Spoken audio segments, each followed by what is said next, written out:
What is the one thing that you would want readers to take away from your book? So, good question. I do talk about black and white painting in my book.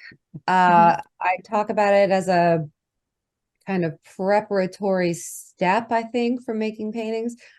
Firstly, I would like readers to take away from my book. So there's a black and white a black and white value study next to color. I would like them to take away an appreciation for the beautiful 17 other artist contributors that I got to put work into my book. So it's not just my work in there. It's like there's a bunch of my friends and beautiful painters that I admire who contributed work to my book. So I want people to know those artists too. But the biggest takeaway, I think, the last chapter, which is my favorite chapter that I wrote on momentum and starting, I've got a section called Comparison is the Thief of Joy. Mm. I've got a section called Finding Friends and Mentors. I've got a section called Jumpstarting Momentum. Mhm.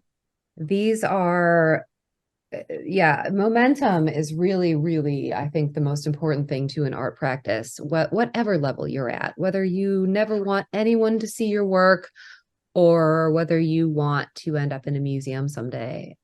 If you don't have momentum, you don't have anything. And so, how to jumpstart and then maintain momentum is a critical aspect of our artistic practice.